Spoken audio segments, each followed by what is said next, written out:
ডাকসু নির্বাচন নিয়ে তেমন কিছু বলার ইচ্ছা ছিল না। কিন্তু আসলে আনুষঙ্গিক বিভিন্ন কথাবার্তায়, বিভিন্ন ইউটিউবারদের কথাবার্তা এবং মানুষের বিভিন্ন ধরনের আলোচনার পরিপ্রেক্ষিতে আমার মনে হয় ডাকসু নির্বাচন নিয়ে কিছু কথা বলা দরকার। আচ্ছা, কিছু কথা বলতে গেলে ১ম এ উঠে আসে ডাকসু নির্বাচন আসলে এবং জাতীয় নির্বাচন টোটালি একটা ভিন্ন জিনিস। এবং শুনতে যেমনই শোনা যাক, ঢাকা বিশ্ববিদ্যালয়ে যেসব ছাত্রছাত্রী পড়াশোনা করেন, তারা কখনোই আমজনতাকে রিপ্রেজেন্ট করে না। আমি সামহাউ ঢাকা ইউনিভার্সিটি থেকে পড়াশোনা যেহেতু করেছি, আমি জানি আমাদের ইউনিভার্সিটির জগৎটা সম্পূর্ণ ভিন্ন বাইরের জগতের থেকে। তো ১ম বিষয়। ২য় বিষয় হচ্ছে ডাকসু নির্বাচনটা হওয়া একটা চ্যালেঞ্জের মতো হয়ে গেছিল হঠাৎ করে। যদিও এটা এমন আহামরি কোনো বিষয় না, কিন্তু তারপরও ইউনূস সরকার যেখানে সব জায়গায় চ্যালেঞ্জের সম্মুখীন হচ্ছিল, তো এটাও একটা টেস্ট কেস এর মতো হয়ে গেল যে এটা পারবে কি পারবে না, এটার পেছনে অনেক রকম কনস্পিরেসি, অনেক রকম ষড়যন্ত্র, অনেক কিছু মনে হচ্ছিল যে এটাকে করতে দেওয়া হবে না শেষ পর্যন্ত। বাট পুলিশ প্রশাসন খুব সুন্দরভাবে এটাকে ট্যাকেল দিছে এবং যার ফলে যেটা হইছে সেটা হচ্ছে যে ডাকসু নির্বাচনটা সুষ্ঠুভাবে হয়ে গেছে। আচ্ছা, নির্বাচনে জিতছে শিবির। শিবির না, তারা খুব সম্ভবত অন্য কোনো একটা নামে ইয়ে করছে। বাট শিবিরের মনোনীত প্রার্থী। তো এবং তাদেরকে ভালো একটা সংখ্যায় তারা ভোট পাইছে। তো এখানে একটা জিনিসকে সবাই কেন জানি ইগনোর করে যাচ্ছে। শিবিরের যে ছেলেটা ওই যে সাদিক ছেলেটা, ও হচ্ছে ছাত্রলীগের পোস্টেড ছিল। তো যেখানে 80% ভোট কাস্ট হয়েছে বলা হচ্ছে এবং হয়তোবা হইছে। তো এই 80% ভোট কাস্ট হওয়ার পরে আমরা কিন্তু ভুলে যাচ্ছি যে একটা বড় একটা অংশ যারা হচ্ছে ছাত্রলীগের বা আওয়ামী লীগের ফ্যামিলিতে বিলং করে। হ্যাঁ, বৈষম্য বিরোধী ছাত্র আন্দোলনের সাথে জড়িত আওয়ামী লীগের ছেলেপেলেরা ছিল, অনেকেই ছিল। কিন্তু এন্ড অফ দ্যা ডে তারা কিন্তু ভোট কিন্তু আওয়ামী লীগেই দিবে।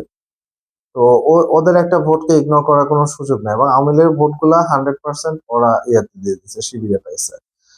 তো দ্যাটস ওয়াই তাদের ভোট ব্যাংকটা অনেক বেশি হয়ে গেছে এবং তারা ইলেকশনে জিতছে। আমি যেটা টোটালি বিশ্বাস করি, সাদিক সে ছিল ছাত্রলীগের পোস্টেড এবং যার কারণে ছাত্রলীগের কাছেও সে নতুন না।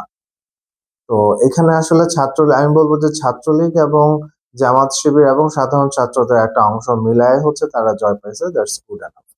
আচ্ছা, এখানে যদি অ্যাব ইয়া হইতো, এইটা এমন একটা সিচুয়েশন ক্রিয়েট হইছে, ধরেন উমামা ফাতেমার মতো একজন ডাক সাইটের নেত্রী, সে কিন্তু নির্বাচন বর্জন করছে। আচ্ছা, যদি আজকে বিএনপি ছাত্র দলের প্যানেল যদি বিজয়ী হইতো, তাহলে কিন্তু ছাত্র দলের প্যানেল বিজয়ী হইছে এটা নিয়ে কথা হইতো না। কথা হইতো কি উমামা ফাতেমা বর্জন করছে। যখনই আপনার শিবির হইছে বা বিএনপি ফল করছে, ফাইন। এখন কিন্তু কেউ এটা নিয়ে কোনো কথা বলতেছে না। তো সামহাউ এটাই হচ্ছে বাস্তবতা। তো আরেকটা জিনিস যে এইটার সাথে জাতীয় রাজনীতি কোনোভাবেই মানে এফেক্ট করার কোনো সুযোগই নাই। কারণ হচ্ছে জাতীয় রাজনীতি করতে গেলে যেই পরিমাণ জাতীয় নেতা দরকার, জামায়াতে ইসলামের একজনও জাতীয় নেতা নেই। ইভেন তাদের যে মহাসচিব মানে যাদের যে প্রধান মহাসচিব বলেন, সেক্রেটারি জেনারেল হোয়াটএভার ইট ইস, তাদের সেই ভদ্রলোক তার নিজেরই আপনার সে নিজেও একজন জাতীয় নেতা না। তার সারা বাংলাদেশ জুড়ে তার নিজেরই গ্রহণযোগ্যতা নাই। আমি মনে করি জামাত ইসলাম এখন পর্যন্ত একজন নেতাই পাইছিল, সেটা হচ্ছে আল্লামা দেলোয়ার হোসেন সাঈদী, যাকে দলমত নির্বিশেষে সবাই ইভেন আমিও তাকে যথেষ্ট পছন্দ করি, সম্মান করি। তো এর বাইরে আসলে ওদের জাতীয় নেতৃত্ব নাই। তো জাতীয় নেতৃত্ব না থাকলে ওদের পক্ষে কোনো অবস্থাতেই জাতীয় নির্বাচন পাস করার আসা নট মানে এটা সম্ভব না, এটা সহজ না। হ্যাঁ, এবং এটার জন্য তারা যেটা করবে সেটা হচ্ছে এখন তারা তাদের পিআর পদ্ধতিতে নির্বাচনের নাম করে তারা কয়েকটা সিট পায় কিনা সেদিক দিয়ে চিন্তা করবে। এবং আরেকটা জিনিস, এই দিক দিয়ে সব দিক থেকে আমি বলবো এটা win win situation, but BNP জেতা উচিত ছিল বা সামথিং, বাট এটা আমি বলবো যে উইন উইন। আর এটা নিয়ে একটা শ্রেণী ভাবতেছে এমন যে বাংলাদেশে ইসলামী বিপ্লব করে ফেলবে, হ্যান করে ফেলবে, ত্যান করে ফেলবে। বিপ্লব বাংলাদেশের জনগণ করছে, শেখ হাসিনাকে তাড়াই দিছে। আপনারা আবার কিসের ইসলামী বিপ্লব করবেন? ইসলামী বিপ্লব মানে কি? আগে এই জিনিসগুলো আপনাদের বুঝতে হবে। ধর্ম নিয়ে রাজনীতি করার দিন শেষ, বা এটা কখনোই উচিত না। আওয়ামী লীগও ধর্ম নিয়ে রাজনীতি করে, জামাত শিবির ওরাও ধর্ম নিয়ে রাজনীতি করে। ধর্ম নিয়ে রাজনীতি করা উচিত না। এবং ওদের এমন একটা ভিউ যে ৭১ নিয়ে তাদেরকে গালিগালাজ করা যাবে না। কেন? ওরা নিজেরা বলুক যে আমাদের পূর্বপুরুষরা ভুল করছে, তারা তো এটা করে না। আওয়ামী লীগের সাথে তাদের তফাৎটা কোথায়?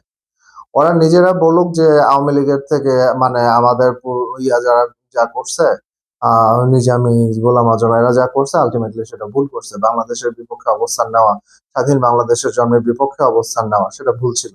এটা তারা বলুক। তারা কিন্তু তা বলে না। উল্টা তারা অনেক আজে-বাজে কথা বলে। এমন একটা ভাব তুলে যে ৭১ এ কিছুই হয় নাই।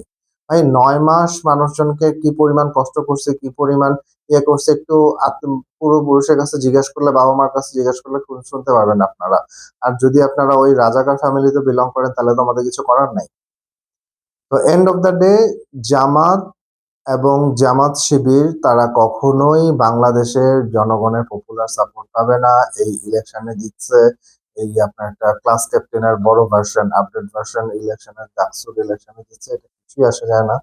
আর ডাকসু ইলেকশনে আজ পর্যন্ত মানে যারা জিতছে তারা জাতীয় রাজনীতিতে কি পরিমাণ অবদান রেখে আসছে, তাদেরকে আপনি মাহমুদুর রহমান মান্না বলেন, মুজাহিদুল ইসলাম সেলিম বলেন, তারপরে হচ্ছে আমানুল্লাহ আমান বলেন, ওনাদেরকে দেখলে মোটামুটি বুঝে যাবেন। ঠিক আছে? হ্যাঁ, আমানুল্লাহ আমান তারা হচ্ছে ওই তখন এরশাদ পতন আন্দোলনে তাদের অবদান ছিল। তার পরবর্তী রাজনীতিতে উনাদের ভূমিকা কি? তোফায়েল আহমেদ তাদের ভূমিকা কি? তারা তো আসলে ফেইলড। আওয়ামী লীগের তারা আপনার জনগণ যদি ৭১ সালে উম পরিপূর্ণভাবে মুক্তিযুদ্ধে অংশগ্রহণ না করত, ইস্ট পাকিস্তান রেজিমেন্টের অফিসাররা যদি বিদ্রোহ করে আলাদাভাবে না চলে আসে, তাহলে মানে শুধু ওই ডাকসু দিয়ে তারা কি দেশ স্বাধীন করে ফেলছে? সো এই ডাকসু নিয়ে এত টেনশন করার কিছুই নাই। এন্ড অফ দ্য ডে জাতীয় নির্বাচনেও এটা নিয়ে কোনো প্রভাব পড়বে না। ব্যাপারটা আমার কাছে মনে হয়েছে যে বাংলাদেশের টেস্টে বাংলাদেশের ওয়ানডে খেলার মধ্যে একবার মেহরাব হোসেন অপি একটা ছেলে ছিল। ও যখন ১ম হাফ সেঞ্চুরি করে মানে খুশিতে মনে হয় যে সেঞ্চুরি করে ফেলছে। তো আল্টিমেটলি ওরা কিন্তু ফিল্ডেও নাই। তো এই জামাত এবং শিবির এরা অন্য নাম নিয়ে চেঞ্জ করে শিবির নাম বাদ দিয়ে তারা একটা ডাকসু ইলেকশনে, আমি বলবো একটা ক্লাস ক্যাপ্টেন ইলেকশনে আপডেট মানে একটু বড় স্কেলের একটা ইলেকশন, এটাতে করে তারা এত মাতামাতি করে কিছু নেই। সবথেকে খারাপ লাগে তারা ইসলামী বিপ্লবের একটা ভাব দেখায়। আরে ভাই হোয়াট ইজ ইসলামী বিপ্লব? আগে এই জিনিসগুলো বুঝে আসতে হবে। যাই হোক, এটা নিয়ে এত বেশি কথা বলার কোনো কারণ নাই। তবে টেনশনেরও কোনো কারণ নাই। বাংলাদেশের মানুষ কখনোই এইসব উগ্রপন্থাকে কখনোই সমর্থন দিবে না। ইনশাআল্লাহ বাংলাদেশ জিন্দাবাদ। আল্লাহ হাফেজ।